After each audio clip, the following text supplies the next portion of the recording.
What is up, plant people? Hey, today is a Tuesday, the 15th of June, 2021, and we're back with another episode of the Planthropology Podcast, the show where we dive into the lives, careers, and overall coolness of some very cool plant people. I'm Vikram Baligi, your host, and today you're stuck with just me. So, it's summer. I think technically it's not actually summer yet, but come on, it's summer, at least in the Northern Hemisphere. And I get a little behind on recording with guests. I think everyone's schedule this time of year over the past month, really 6 weeks, has gotten really wild and really crazy. And so I have several people I'm working to coordinate some recording times with. It just hasn't been done yet. So I've decided I was going to do something a little different through the summer, or at least part of the summer. Now, I don't really do the show in seasons per se, but I thought it'd be kind of fun to take a little bit of a break the next 3-4 weeks, maybe through the 4th of July or the first couple of weeks in July, and just do a little bit of different content. Now, I've got a couple of episodes of Plants and World Traditions that I'm behind on, so I'm going to catch up on those the next 2 weeks. But another thing that I was thinking about and talking to a friend about is that I want to start giving you some plant tips. Now, we talk to a lot of cool people, and they give you lots of very good information about how to grow plants and how to do the plant stuff. But I thought seasonally, or just as stuff comes up, it would be fun to do a series of special plant tips episodes. Now, these are going to be pretty short in general, less than 30 minutes, probably closer to 15 to 20 minutes per episode, depending on the content and the kinds of things I'm trying to get across. But I wanted to talk about best management practices, things that you can do to be successful in your landscapes and in your homes with your home gardens, your potted plants, whatever else. And so I'm going to start doing this series. So as it's summer, and I believe it's about 100 degrees outside today, maybe not quite, but it's getting close, supposed to be in the hundreds for sure later this week. I think it hit 108 last week, which is absurd because it's only June and we have a lot of summer ahead of us. So today, here in just a minute, we're going to talk about keeping your plants alive through the summer, surviving the summer. Now, again, this is going to be more for my North American friends, Northern Hemisphere friends, not just the North American folks. To all my listeners in Australia and everyone in the Southern Hemisphere, I'm sorry. It's not winter here, but I can do actually, maybe I'll do it next week. A winter tips and fall tips episode for y'all, and then you can just listen to them whenever the appropriate season comes around. In fact, I think I am going to do that. That sounds like fun. So I'm going to play some music at you, and we're going to talk about how to survive the summer with your plants.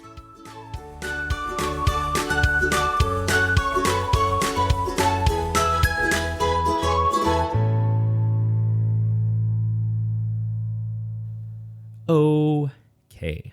Hey, did I mention it's hot? It's hot. Yeah, so hot. So again, last week, which was at this point like the first full week in June, we hit 108 degrees here in Lubbock, Texas, where I live. That's Fahrenheit, not 108 degrees Celsius. I would not be recording a podcast right now. But 108 degrees Fahrenheit, I believe, is about 40, maybe 41 Celsius. And that's hot. That's a lot. That's a lot of degrees. And our ACs and fans and everything else have been working overtime. In fact, in a greenhouse like I run, in some cases, it's about all we can do during the summer to keep the temperature in these greenhouses below 90 degrees. Sometimes it's impossible. We go over 100 sometimes. That is not ideal for plants.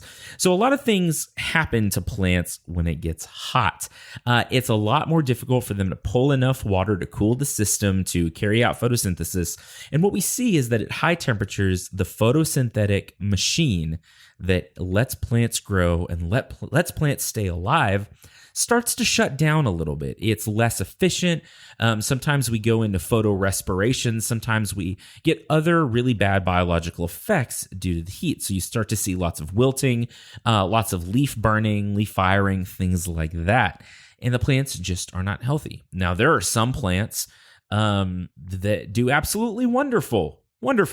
Absolutely wonderful in the heat. I've got a great example. We have a little low tunnel, which is like a 7-foot little hoop house, sort of a passive greenhouse out behind our greenhouse complex.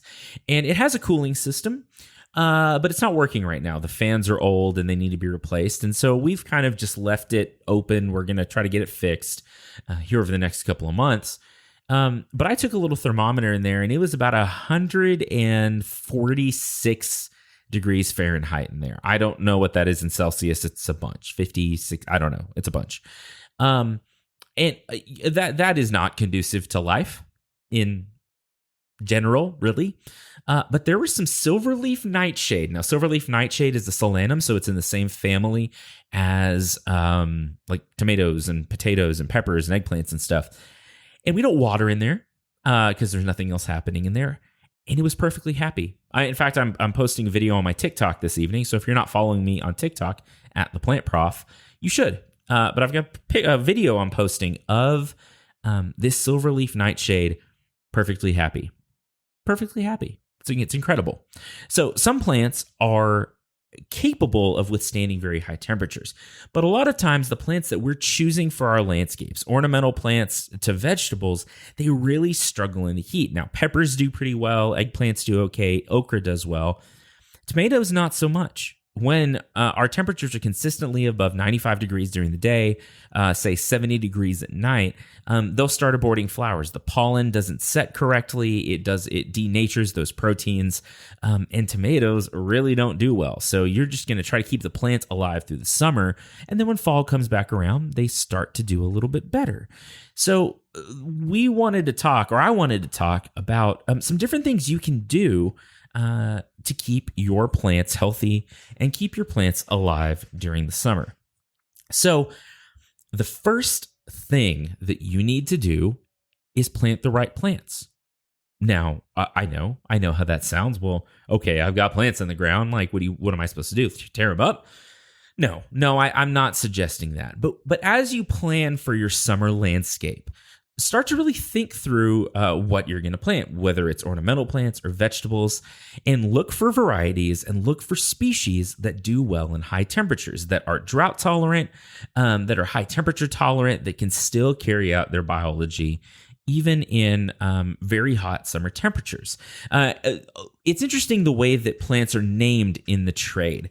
So if you're looking for like a variety of tomatoes, for example, that are a little more heat tolerant, look for names that bring to mind hot weather. So like solar flare or phoenix or sunstorm or sun gold or something like that. A lot of those that sound like they have something to do with the sun, something to do with heat, a lot of times end up being more heat tolerant. And if you read the label of a plant, I'll do a video one of these days on all of my social media outlets about how to read a plant label. I think that's actually really important. But pick a good variety that is able to take your climate. Now, it may be really hot where you are. It may be more moderate and mild where you are. And so this is going to vary. So you need to know as much as you can about the varieties and the species that you're planting in your garden or in your landscape. Read the label, do a little research, Google the plants that you're going to put in, that you want to put in, and find good varieties, or maybe find a good alternate plant. If you want, say, a flowering tree and, magnolias are just not going to cut it in your climate, like they don't really do well here. Maybe think of another medium to large flowering tree like a desert willow or a vitex or something like that that can take the heat, take the drought, and will still do well in this climate. So there's always a plant to fill the niche you want in the landscape. You just have to find the right one. The next thing you need to do is you've got the right plant. You need to put it in the right place. So not all sunlight is created equal. And I've said this before. If you're in a more humid environment, the intensity of the sunlight is somewhat attenuated. So for us here in West Texas, we have very low humidity. We're actually at a reasonably high elevation. We're at about 3,300 feet or about 1,000 meters above sea level. And our air is a little bit thinner, not much, but a little bit. And it tends to be very dry. And so our sunlight is very, very intense. We get these huge temperature swings, but we get very intense sunlight. So when you read full sun on a plant, what that means is that you want to give it 6 to 8 hours of direct sunlight. Here in West Texas, you could put it out in the ground in a lot of places, and it would get 12 to 14 hours of very intense direct sunlight, right? So you want to put it in a location in your landscape or in your garden that it gets the appropriate amount of sunlight. Again, full sun is around 8 hours of sunlight. Morning sun is best. So if you can put it in a place where it gets mostly morning and early afternoon sun, say from like 6:30 when the sun comes up till at 2 p.m., something like that, 3 p.m., and then you give it some shade in the afternoon, that plant is going to do much better. And that's true of everything from cacti. What cacti maybe do okay in 14 hours of sunlight, but your tomatoes, your veggies, a lot of your flowering plants for sure. You want to give them some protection from the sun, if possible, during the hottest hours of the day.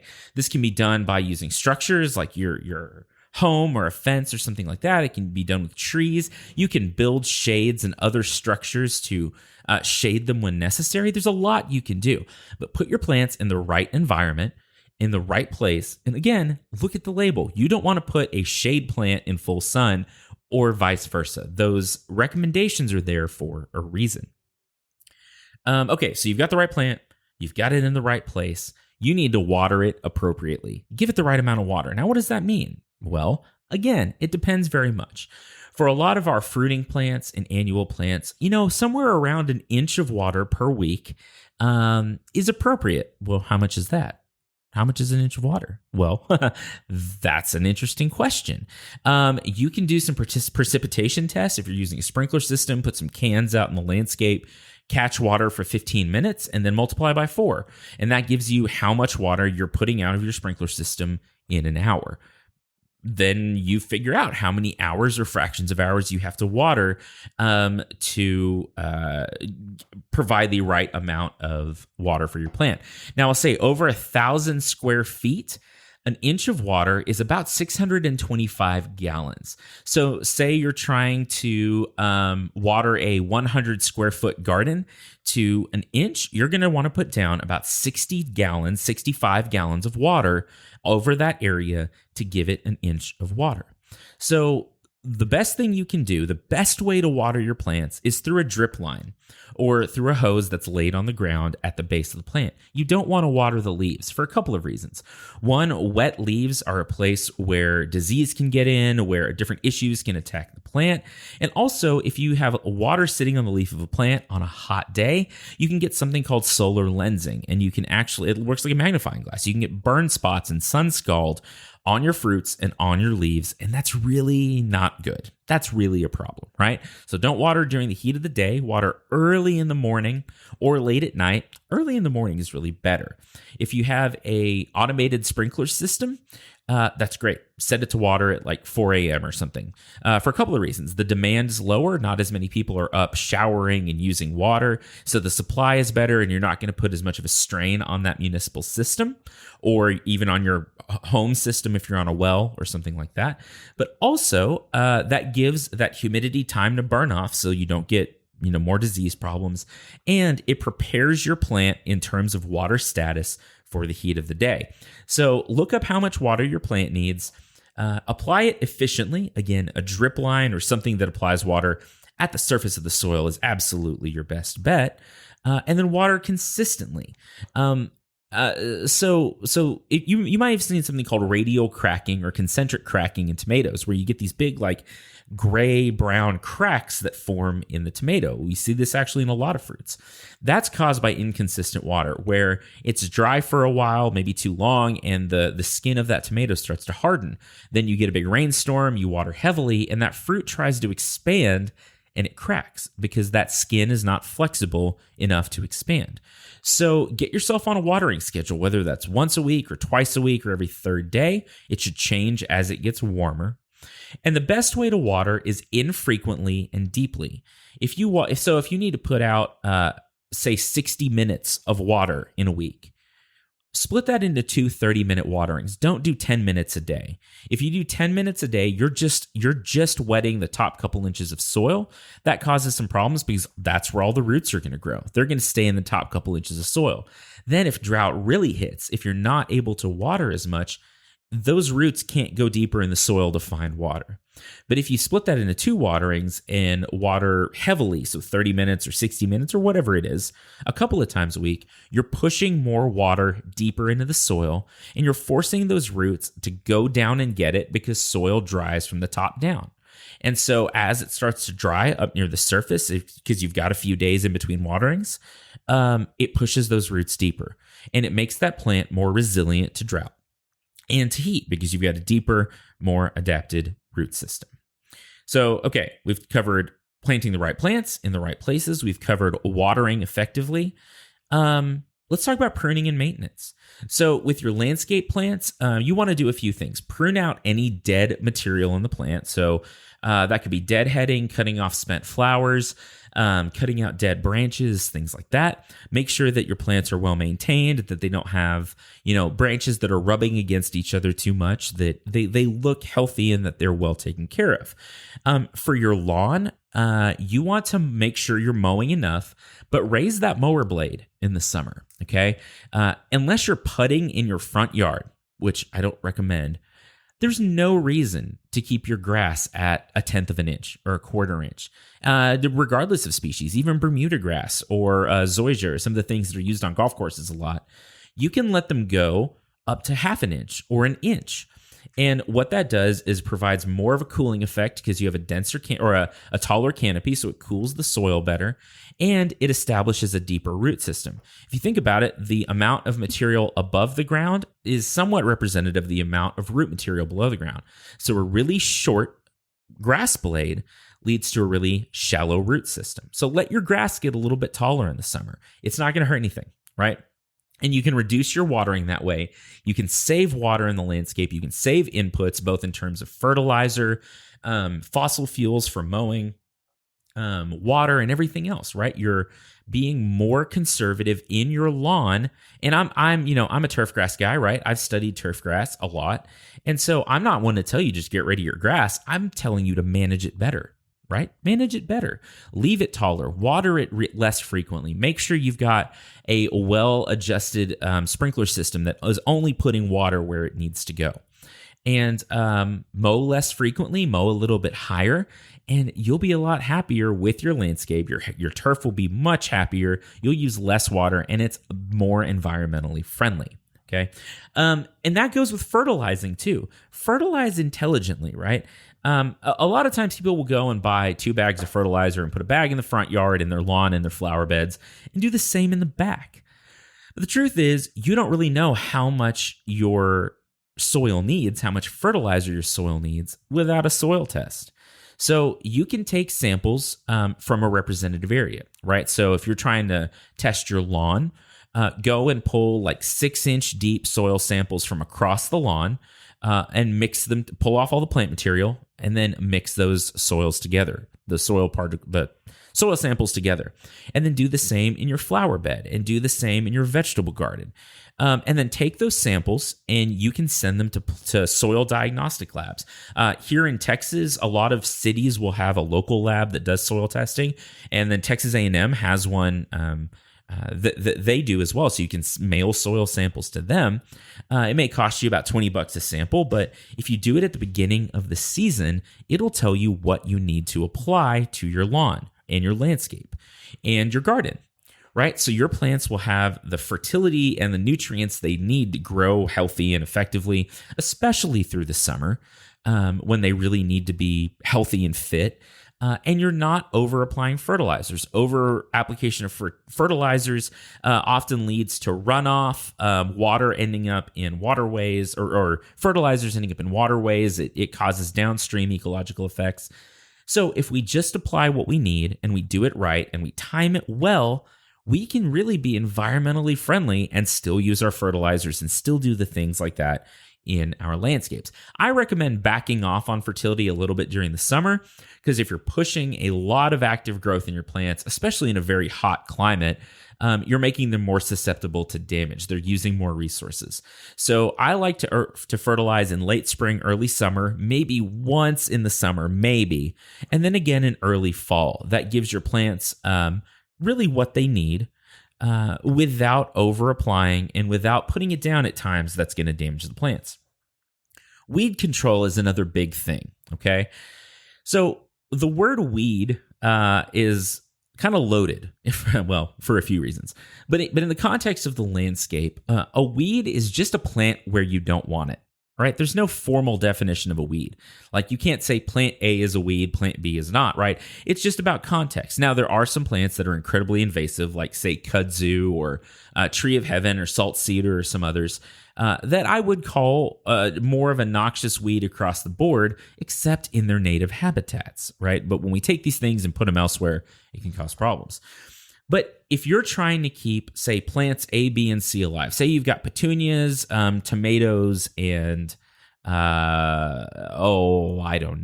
okra in your garden, and you're trying to keep those alive, and that's what you want to grow, and there are a bunch of other things that are coming up around them, that's direct competition for resources. So you want to get rid of the plants that are competing for resources with the plants that you actually want to keep. Then you can water, fertilize, and everything else more efficiently. You don't have to use as many resources. So I'm not one of these to tell you that using chemical control is your first option. I think you should adjust the environment to favor the plants that you actually want. I think you should mechanically and physically pull out and remove the plants that you don't want, and do everything else possible before you spray chemicals. But I think in some cases, our ag chemicals and our landscape chemicals are a tool in the toolbox. You want to use them right, according to the label, and you want to use them sparingly. You save them as a last resort. Now, if you're trying to, say, grow tomatoes in a farm setting, and your farm is totally overrun with field bindweed, for example, that's a very aggressive weed here where I live. It is tough to manage in a way that is, say, organic or natural, quote unquote. Those words don't mean what you think they do. Without first having a clean slate, right? So what I recommend to a lot of people is use some kind of herbicide to clean out the plants that are going to be problems in your garden, in your production system, in your landscape, and then manage it, say, more holistically through integrated management strategies, right? It's a lot easier to pull out, say, maybe 10 bindweed plants than 10,000 bindweed plants. It's just not going to happen. You're not going to be able to do it. And the number of man hours you have to put in to do it is usually not practical.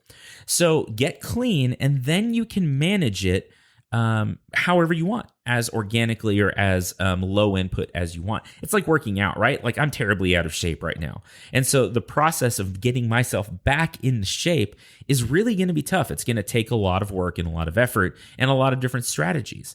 But once I'm in shape, maintaining that is a little bit easier. I look at weed control or pest control in general the same way. You do what you have to do to get your landscape, your garden, whatever, fairly weed-free, and then you can manage it more holistically. The final thing I want to say is get excited for fall. Summer drags on, especially in the part of the world where I live here in Texas. And by August, we are just worn out on summer. But start planting your fall landscape now. Think about the things that you want to start planting in the landscape for September, October, November. What do you want your landscape to look like then? Because a lot of times our summer, quote unquote, warm season plants may do better in the fall. So for us, in my part of the country, I tell people all the time, look, your tomatoes are going to shut down during the summer. The tomatoes just don't like the heat. So you're not going to get a lot of production. But you can keep the plants alive, right? You can keep them going.